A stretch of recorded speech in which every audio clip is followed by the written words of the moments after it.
I will begin this afternoon with a quote. The quote says, "For my people everywhere, singing their slave songs repeatedly, their dirges and their ditties, their blues and jubilees, praying their prayers nightly to an unknown God, bending their knees humbly to an unseen power." This is the opening stanza in Margaret Walker's famous poem, "For My People." Originally published in 1942, Walker uses imagery and metaphor to personify who her people are.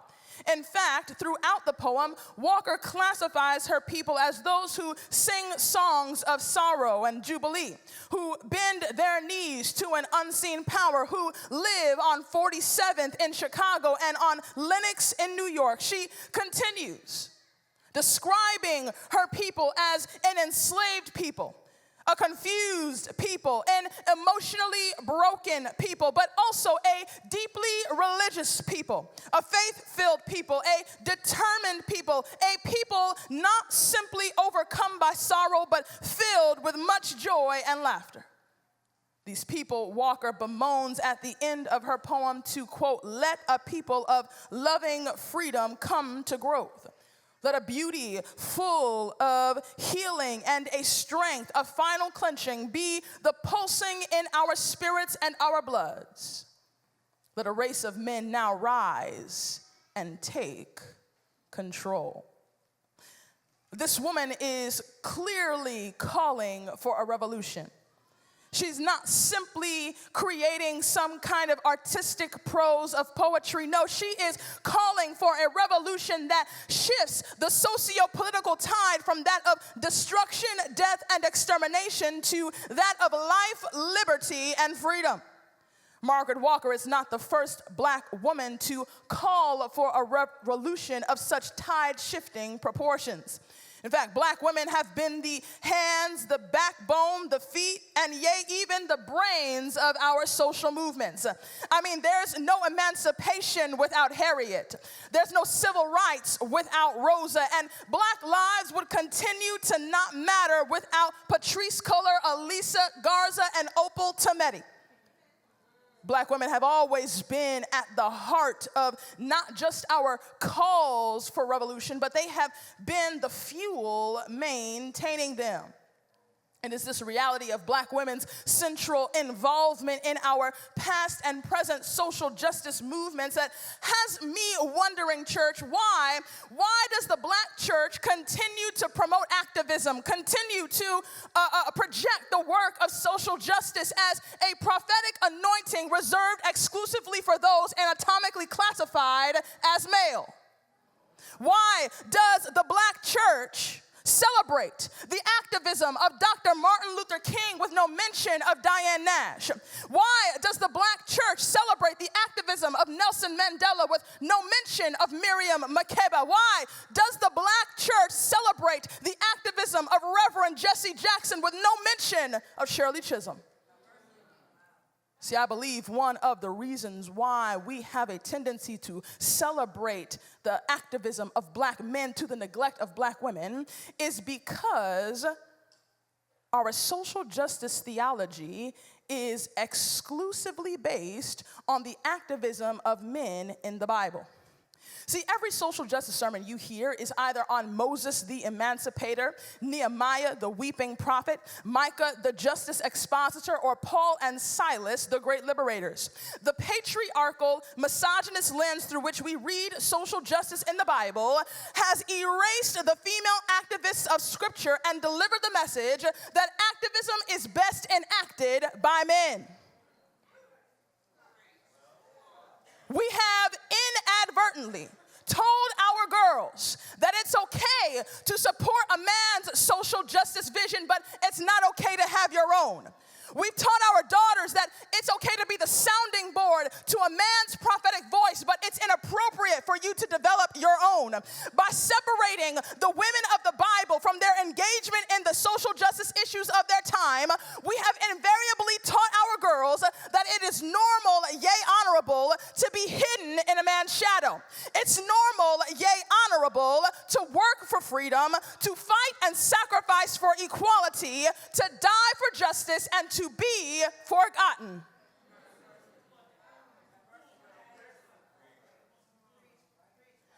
Now, don't get me wrong. I believe these men did phenomenal work. And without their example, we would be lost in trying to figure out how to do this thing called social justice. But today is the day that we celebrate the history of protest and persuasion as demonstrated by powerful Black women. This is significant because if we're honest, many of the contributions of Black women remain unchronicled, our sacrifices continue to go unacknowledged, and our strategic ability repeatedly goes unappreciated. How is it, saints, that mothers like Georgia Gilmore could feed the leaders and fundraise for the boycotts and yet go unacknowledged for sustaining them? How is it that grandmothers like Prathia Hall could outpreach the leaders and yet go unacknowledged for motivating them? How is it that sisters like Anna Lee Williams could sing for the leaders and yet go unacknowledged for inspiring them? How is it that sisters like Diane Nash could create political strategy for the leaders and yet go unacknowledged for equipping them? We have a history of allowing Black women to work and sacrifice and remain unacknowledged, unappreciated, unprotected. See, the truth is, such intentional erasure of Black women from our communal narrative of justice and activism is steeped in a long history of sexism. In fact, Margaret Walker said in 1979, quote, "Even in pre-Civil War days, Black women stood in the vanguard for equal justice, for freedom from slavery, for recognition of women as citizens and co-partners with men in all of life's endeavors. However, because of the nature of American history, and particularly because of the institutions of slavery and segregation, the names and lives of Black women leaders are all but unknown in American society." Scholars like Bernice McNair Barnett surmise this practice is because, quote, "although they have traditionally performed crucial roles and have been considered the backbone in the church, Black women historically have not been allowed the opportunity to become ministers, deacons, or trustees, the heads and top decision makers in the male-dominated hierarchy of the Black Baptist Church," end quote. This lack of willingness to give women legitimized and coveted positions of power influences our inability to acknowledge certain gifts and capabilities within them, let alone the contributions they have made to our churches and communities. And to be clear, this is not a problem that is exclusive to the Black Baptist Church. We know firsthand what it means for a Chinese female minister to pastor the largest SDA church in the world and yet be refused ordination. We know firsthand what it means for female ministers to be granted seminary training and never offered pastoral positions. We know firsthand what it means for women in general and women of color in particular to be denied the opportunity to function in critical positions of power with the proper backing and authority. This is not a Black Baptist Church issue, an AME Zion issue. This is a church issue. Womanist theologian Jacqueline Grant posits that there has been a misunderstanding surrounding the complement backbone. See, while Black women have taken it to mean that we are a sturdy skeletal structure keeping every single aspect of protest programming in operation, it seems as though the men who reference the term actually mean that Black women are simply to be in the background.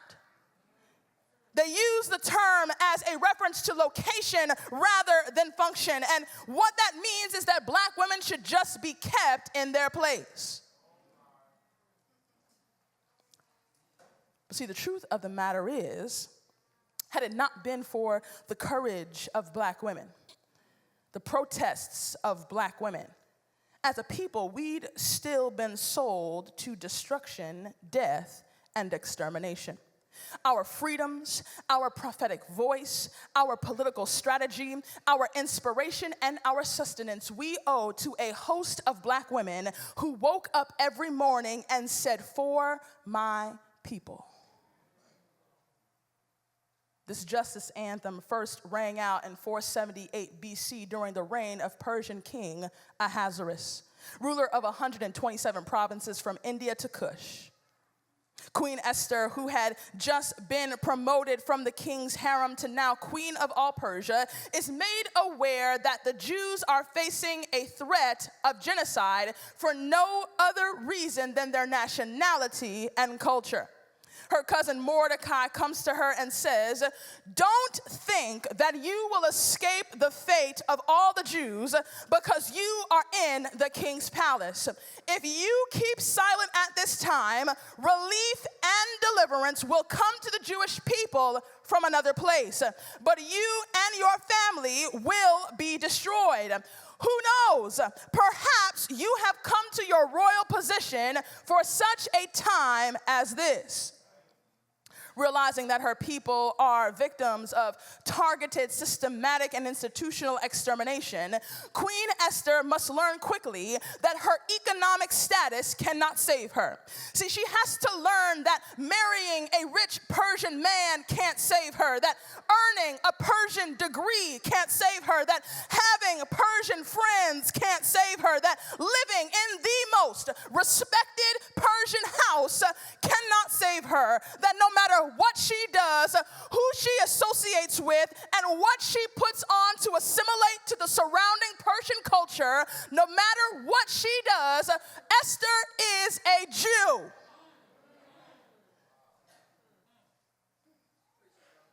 She is susceptible to this decree. She must learn quickly that the fact of the matter is that injustice against any Jew is a threat to justice for every Jew. See, if Dr. Martin Luther King were writing during Esther's lifetime, I believe Mordecai would have quoted him in their dialogue. I believe that he would have come to her trying to get her to understand her susceptibility to the decree and thus her own inability to avoid the consequences of it. I hear him telling her, "We are caught in an inescapable network of mutuality, tied in a single garment of destiny. Whatever affects one directly affects all indirectly."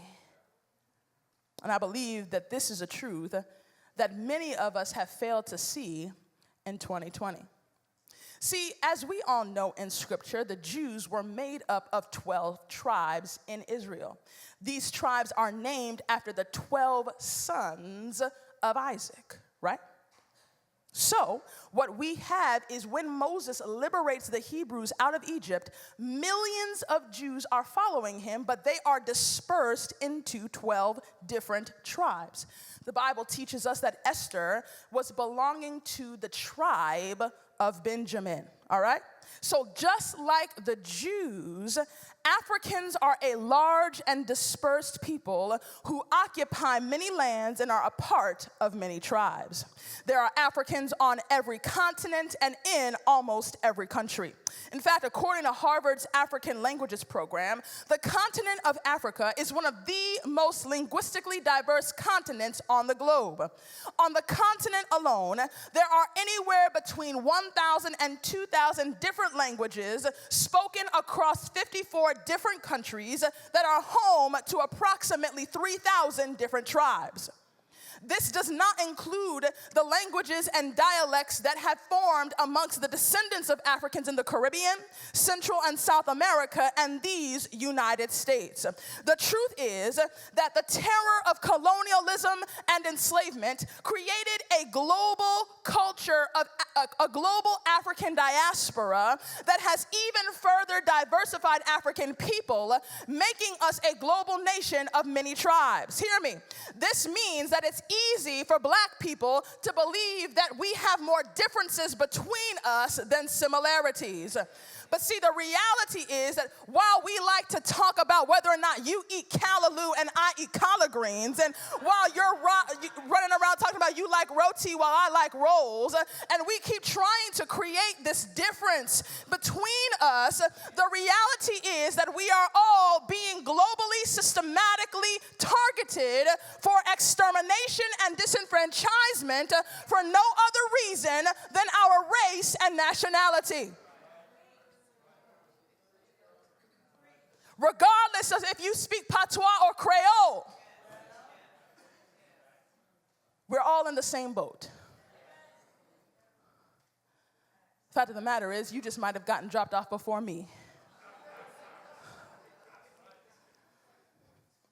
And the tragedy is that there aren't many willing to stand up and say, "For my people." There aren't many willing to declare the protection and preservation of black people based on our collective Africanness. Instead, we like to focus on our distinct blackness, finding that if there is an African that is facing destruction and extermination from a different tribe than us, it then becomes a fatality outside of our jurisdiction for justice. An issue that is none of my concern. What do I mean? See, African Americans are being falsely arrested, beaten, and even murdered by law enforcement, and Caribbeans are averting their eyes because African Americans are boisterous, uneducated criminals who need to be taught civility. Caribbean dreamers are being deported, and African Americans are averting their eyes because Caribbeans are ungrateful for all the work African Americans did to even allow them to immigrate to the U.S. in the first place. Oh, we gonna pretend today? Is that what we're gonna?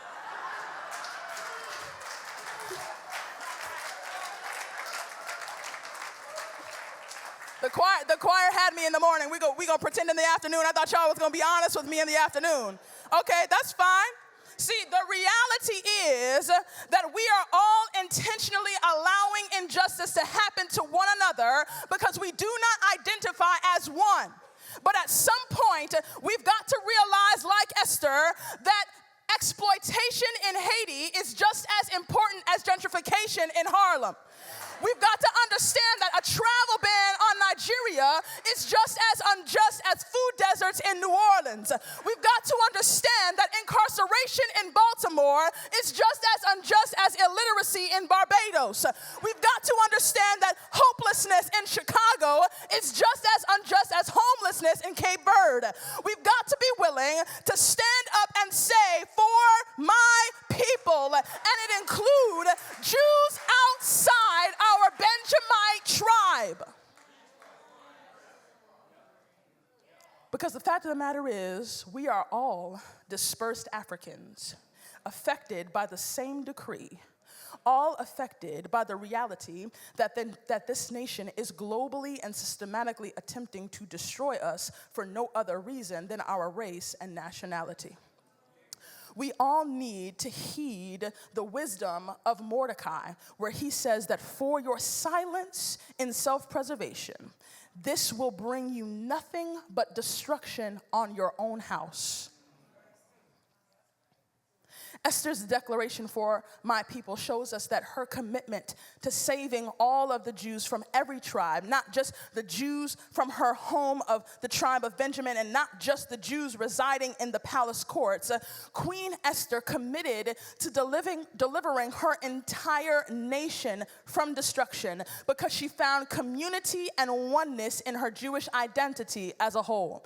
She understood that the call to save the Jews was not an exclusive call looking to bring salvation to some, a select few, a distinct population. No, the call for salvation was a call to all the Jews.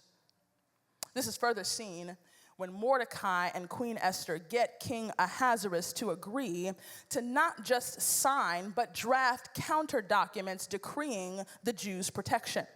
In chapter 8, beginning at verse 9, the Bible says, on the 23rd day of the third month, this is the month Sivan, the royal scribes were summoned.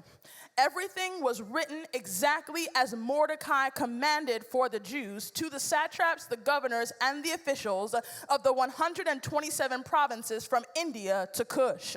The edict was written for each province in its own language, and to the Jews in their own script and language. Mordecai wrote in King Ahasuerus' name and sealed the edicts with the royal signet ring. He sent the documents by mounted couriers who rode fast horses bred in the royal stables. The king's edict gave the Jews to each and every city the right to assemble and defend themselves, to destroy, kill, and annihilate every ethnic and provincial army hostile to them, including women and children, and to take their possessions as spoils of war. Verse 13, a copy of the text issued as law throughout every province was distributed to all the peoples so the Jews could be ready to avenge themselves against their enemies on that day. In other words, Esther did not just fight for salvation for every single Jew, but she and Mordecai made sure that their salvation was legally binding and distributed in their own language, because salvation does not require assimilation. Oh, saints, work with me. Salvation does not require assimilation. See, I don't know about you, but I feel like there is a black Christian expression that we have not tapped into because we are bound to a European expression of worship. Oh, they don't want to talk back to me today. That's all right. Because see, the reality is that God desires that you encounter and experience him in a way that is unique to your culture and experience. When I look in the Old Testament, I look at the story of Hagar. Hagar is sent away into the wilderness. Her and her son are dying. God comes to her and provides for her, says that he is going to give her and her son a promise. In that moment, Hagar identifies God as El Roi. She says and names him, this is the God who sees me. In other words, this Egyptian slave has had an encounter and an experience with God for herself, and instead of believing that Ra, the Egyptian God, is the God who sees, she has an encounter with the God who created the world, and she names him for herself. How many times are we going to continue to come into church, worship, and encounter God in ways that are unique to Europeans and not to us? How many times are we going to allow Persians to dictate how we come to God, what we name God, how we know God? At some point, we've got to say that I am black, I have had this experience, and this is how I know God. This is what I will call God. This is how I will worship God. I will not speak of him in the language that you have given me. I will speak of him in the language that he gave me. I will accept his salvation, and I will engage with that salvation in a language that is my own. A culture that is my own.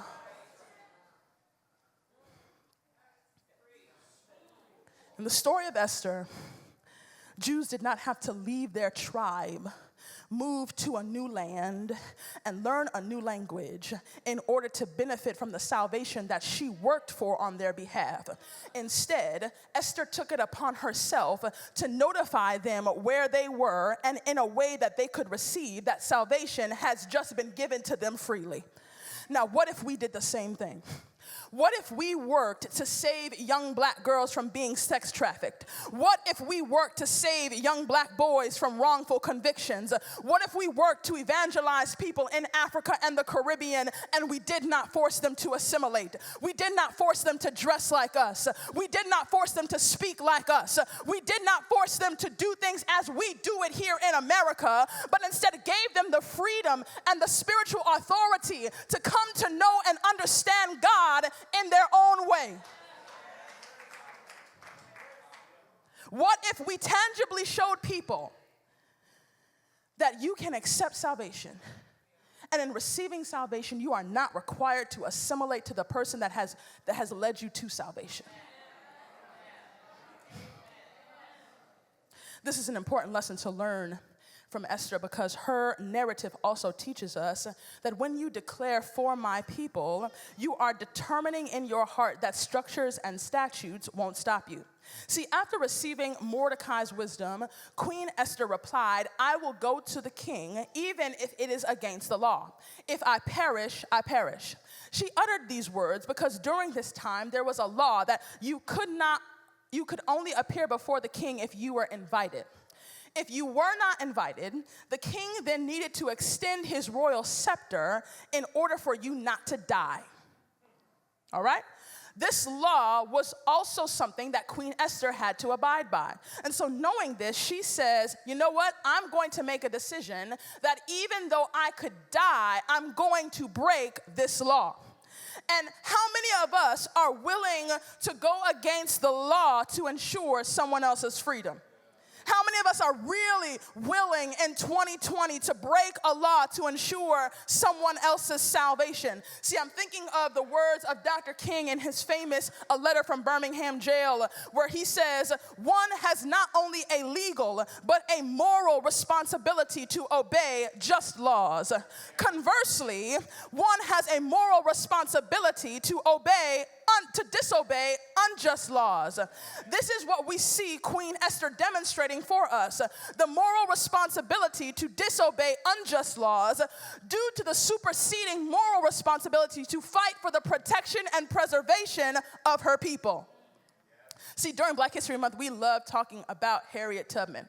We love romanticizing the work that she did. I feel like we don't even know Harriet because we keep thinking Harriet was running around from Maryland all the way down to Georgia. Harriet was not running from Maryland all the way down to Georgia and bringing slaves from Georgia back up here. Harriet was running between here and Pennsylvania. History, saints, all right? Harriet's running between here and Pennsylvania, saving the people, all right? But what we do not like to acknowledge is that this was illegal. Harriet was basically a thief running around stealing property. Property that did not belong to her. And during this time, the Fugitive Slave Act basically said that if you were a slave on a plantation and you ran away, you stole you.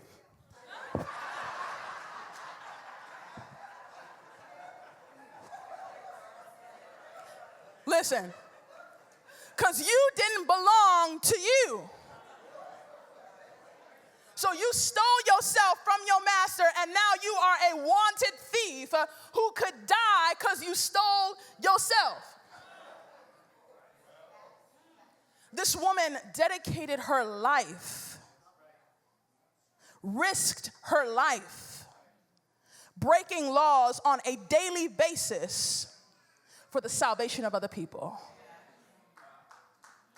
But you know what's also great? Many of us don't know this. The Adventist church has a history of breaking unjust laws. See, I don't know if you've heard of this, but Thomas, I always get this wrong, Edson White. I always want to call him Thomas Edison. Edson White, Lord, Ellen White's son, got together with a team of people. They built a steamboat called the Morning Star Steamboat. During this time, they then sailed all across the southern states, particularly around Mississippi.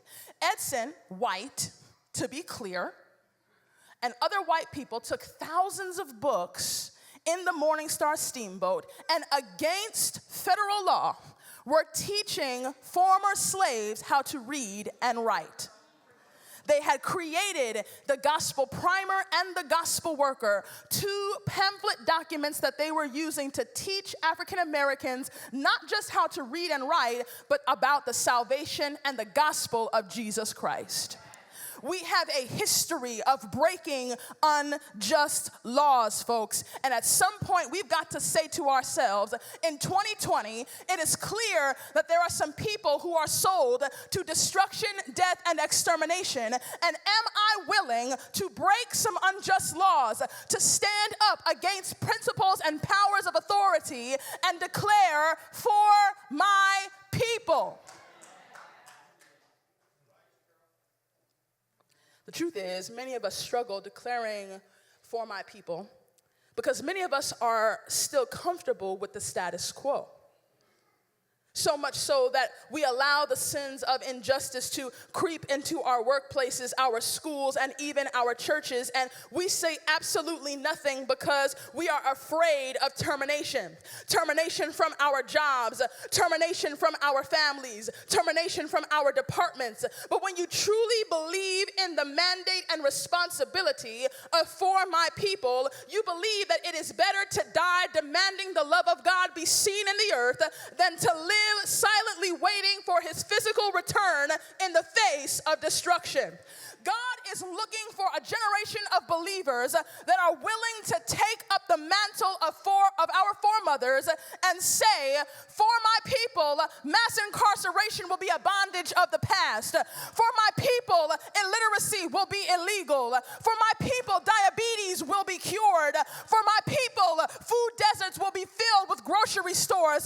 For my people, mental health will be normalized. For my people, debt will be paid off and familial wealth generated. For my people, girls will grow up knowing that you can be a preacher for justice, a strategist for justice, an organizer for justice, a fundraiser for justice, a cook for justice, a singer for justice, a teacher for justice, yea, even the face of social justice. And see, the beauty of the gospel is that we serve this amazing God who saw the condition of humanity. He saw us here on this earth, and he saw that we were ruled by this enemy who believed that it was his sole purpose to sell us to destruction, death, and extermination. He saw the decree that Satan drafted, and not only did Jesus waltz into Satan's court uninvited, but with every sting of each whiplash, Jesus said, for my people. With every gasp of air, Jesus said, for my people. With the throbbing of every broken bone, Jesus said, for my people. With a crown of thorns pressed on his head, Jesus said, for my people. With nails hammered in his hands, Jesus said, for my people. With a sword pierced in his side, Jesus said, for my people. With a body drenched in blood, Jesus said, for my people. By dying on the cross, Jesus perished so we don't have to. In fact, before Jesus died, he said in John 3:16 and 17, a verse that we love to quote. He said, for God so loved the world that he gave his only begotten Son, that whosoever believes in him should not perish, but have everlasting life. For God did not send his Son into the world to condemn the world, but that the world through him might be saved. Church, it's time that we activate. We serve a God who came to save us so that we would not perish, to save not just us, but a dying world. A world that was sold to destruction, death, and extermination. And he said, for my people. He said, I will not let you perish. I will not let you die. But instead, I am going to take your place. I'm going to fight your fight. I don't know about you, but I'm ready for a church that is willing to break unjust laws. I'm ready for a church that is willing to say, for my people, a church that is willing to see that we are a human family in as much as we are one in our Africanness, we are also one with humanity across race, across nationality, across gender. At what point are we going to see the destruction and death of our people? Because we are people of God. And so we are looking and we are seeing that we are in the last days. We are seeing the decisions and the storms and every perilous time and every single thing that we like to claim and attach to every verse in Matthew 25. If we see the destruction and we see the death, at what point are we going to say, for my people? Salvation is available to all of the world. When are we going to partner with Christ, partner with God, and say, I am going to help save this world because they are both dying socially and spiritually?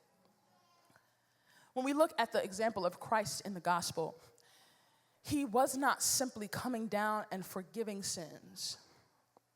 He was talking to women when he had no business. He was disrupting economic exploitation in the temple when he overturned all of them, made a whip, and started whipping all those people selling doves. We serve a God who cares about the things that we go through. He cares about the things that we are bound by. He cares that you were abused. He cares that you were wrongfully convicted. He cares that you are addicted to substances. He cares about the things that are seeking to exterminate you. Not just the spiritual sins that are trying to burn you in the end, but the things that are trying to destroy you now. That's the God that we serve.